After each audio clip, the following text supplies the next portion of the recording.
শুভেচ্ছা সবাইকে।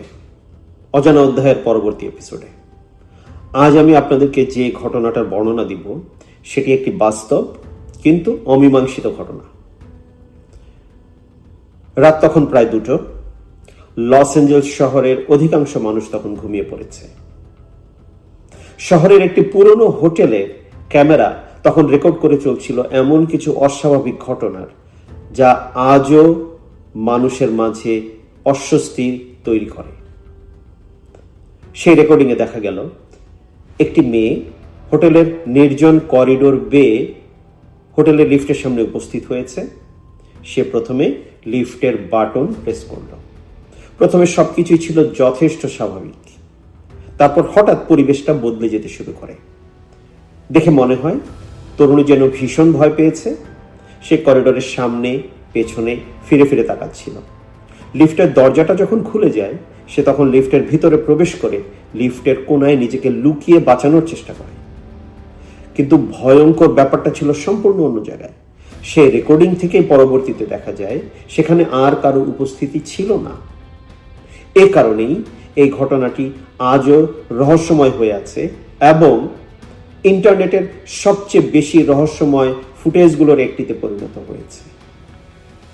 এই ভিডিওটি যখন প্রথম প্রকাশ পায় তখন সবার মনে শুধু একটি প্রশ্নই ঘুরপাক খাচ্ছিল, মেয়েটি কাকে দেখে ভয় পেয়েছে। করিডোরে আর তো কেউ ছিল না, কারো কোনো শব্দ নেই, পদচারণা নেই, শুধুমাত্র লিফটের দরজা খুলছে, বন্ধ হচ্ছে, আবার খুলছে। কিন্তু মেয়েটিকে দেখে মনে হচ্ছে সে যেন কাউকে দেখে ভীষণ ভয় পেয়েছে। তাহলে কি সেখানে সত্যি অন্য কেউ ছিল যাকে ক্যামেরার রেকর্ড করতে পারেনি? মেয়েটির নাম এলিসা লাম, কানাডার এক ইউনিভার্সিটি স্টুডেন্ট। খুবই প্রাণবন্ত একটি মেয়ে যে ট্রাভেলিং ভালোবাসে আর ভালোবাসে ছবি তুলতে।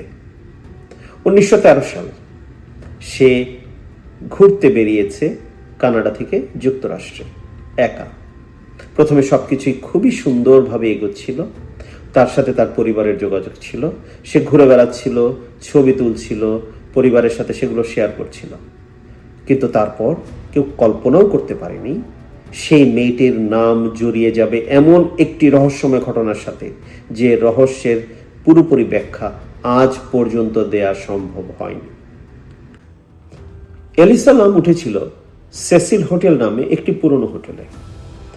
সেসিল হোটেলের লোকেশন ছিল লস অ্যাঞ্জেলসের ডাউনটাউনে এবং একে নিয়ে বিতর্কেরও শেষ ছিল না। বহু বছর ধরেই রহস্যময় ঘটনা, মৃত্যু এবং বিভিন্ন রকম অপরাধ নিয়ে সেসিল হোটেলের নাম জড়িত ছিল। অনেকে এটাকে বেশ অশুভ বলেই মনে করত, কিন্তু তখন পর্যন্ত সবকিছুই শুধুমাত্র গুজবের মধ্যেই সীমাবদ্ধ ছিল। এলিসা লামের রহস্যময় মৃত্যু সেসিল হোটেলের সম্পূর্ণ অতীতকে আমাদের সামনে তুলে ধরে। কয়েকদিন পর এলিসার সাথে এলিসার পরিবারের যোগাযোগ বন্ধ হয়ে যায়। প্রথমে সবাই ভেবেছিল তেমন কিছুই না, হয়তোবা ফোনে যোগাযোগ করতে পারছে না, দূরে কোথাও বেড়াতে গিয়েছে। কিন্তু ধীরে ধীরে দুশ্চিন্তা বাড়তে থাকে। পুলিশের কাছে অভিযোগ করা হয়। পুলিশ এসে হোটেলের সব ফ্লোর সার্চ করে, কিন্তু কোথাও কোনো কিছুই খুঁজে পাওয়া যায় না। তারপরে পুলিশ সিসিটিভি ফুটেজ পরীক্ষা করে। তখনই বেরিয়ে আসে এই রেকর্ডিং। যখন এই রেকর্ডিং প্রকাশ পায় ইন্টারনেট যেন থমকে দাঁড়ায়, কারণ এই ভিডিও দেখে মানুষ যে শুধু অবাকই হয়েছিল তাই না, বিভ্রান্ত হয়ে গিয়েছিল। ভিডিওতে দেখা যায় এলিসা কখনো ধীরে হাঁটছে, কখনো দ্রুত হাঁটছে, কখনো লিফটের বাইরে উকি দিচ্ছে, আবার কখনো ভিতরে ফিরে আসছে। তার হাতের অঙ্গভঙ্গিও ছিল কিছুটা অস্বাভাবিক। কখনো দেখা যায় সে কারোর সাথে কথা বলতে চেষ্টা করছে, আবার দেখা যায় সে কাউকে দেখে যেন ভীষণ ভয় পেয়েছে। কিন্তু রেকর্ডিংয়ে এলিসা ছাড়া আর কাউকেই দেখা যাচ্ছিল না। আর এই ঘটনাটি সম্পূর্ণ ভিডিওটিকে আরো বেশি করে অস্বস্তিকর করে তোলে।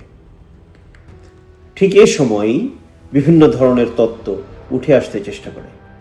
কেউ কেউ এটা বোঝাতে চেষ্টা করে যে এলিসা কিছু একটা দেখে ভীষণ ভয় পেয়েছিল। কেউ কেউ এলিসার মানসিক ভারসাম্যহীনতার ব্যাপারেও প্রশ্ন তোলে। আবার কেউ কেউ সেসিল হোটেলের পুরনো রহস্যময় ঘটনাগুলোর সাথে এই ঘটনাটাকে মেলানোর চেষ্টা করে, কিন্তু তারপরেই যে ভয়ানক সত্যটা উঠে এসেছিল তার জন্য আসলে কেউই প্রস্তুত ছিল না। এর কিছুদিন পরই হোটেলের গেস্টরা কমপ্লেন করতে শুরু করে। কেউ কেউ বলে হোটেলের পানির স্বাদটা কেমন যেন খারাপ হয়ে গেছে, কেউ কেউ বলে পানির রংটাও কেমন যেন অদ্ভুত, আবার কেউ কেউ বলে পানির গন্ধটাও কেমন যেন অস্বাভাবিক। প্রথমে হোটেল কর্তৃপক্ষ ব্যাপারটাকে তেমন গুরুত্বের সাথে নেয়নি, কিন্তু যখন অভিযোগ বাড়তে থাকলো তখন তারা সিদ্ধান্ত নেয় হোটেলের পানির ট্যাঙ্কিটা পরীক্ষা করে দেখার। কিন্তু হোটেলের পানির ট্যাঙ্কি পরীক্ষা করে যা পাওয়া গেল সেটা সম্পূর্ণ ঘটনাটাকে আরো অনেক বেশি ভয়ঙ্কর করে তুলল। হোটেলের পানির ট্যাঙ্কি খুলে সেখানে পাওয়া গেল এলিসা লামের মৃতদেহ। সম্পূর্ণ ইন্টারনেট যেন বিস্ফোরিত হয়ে গেল, কারণ ঘটনাটা যতটা না ভয়ঙ্কর ছিল তার চেয়ে অনেক বেশি ছিল রহস্যময়। হোটেলের পানির ট্যাঙ্কি পর্যন্ত পৌঁছানো সহজ ছিল না, সেই ট্যাঙ্কির ঢাকনাটাও ছিল যথেষ্ট ভারী। তাহলে এলিসার মৃতদেহ সেখানে কিভাবে গেল? কেউ কি তাকে সেখানে নিয়ে গিয়েছিল, নাকি এমন কিছু রহস্যময় ঘটনা সেখানে ঘটেছিল যা আজও ব্যাখ্যা করা সম্ভব হয়নি? শুরু হলো ইনভেস্টিগেশন, কিন্তু সেই ইনভেস্টিগেশন আজ পর্যন্ত রহস্য ভেদ করতে পারেনি, আমাদের মনের প্রশ্নগুলোর উত্তর দিতে পারেনি। এমন বেশ কিছু ঘটনা রয়ে গেছে যার ব্যাখ্যা আজ পর্যন্ত পাওয়া যায়নি। কি ঘটছিল সেখানে সেদিন? কি দেখে এলিসা ভয় পাচ্ছিল?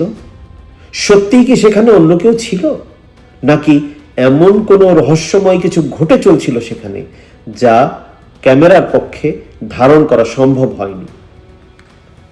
বহু বছর পেরিয়ে গেছে, কিন্তু আজও ইন্টারনেটে আমরা যখন এই ভিডিওটি দেখি সময় যেন থমকে দাঁড়ায়, কারণ ঘটনাটা যে শুধুমাত্র ভয়ঙ্কর তাই না, সেটা একই সাথে অস্বাভাবিক আর অস্বস্তিকর। ভিডিওটি দেখে মনে হয় সেখানে এমন কিছু আছে যা আমরা বুঝতে পারছি না।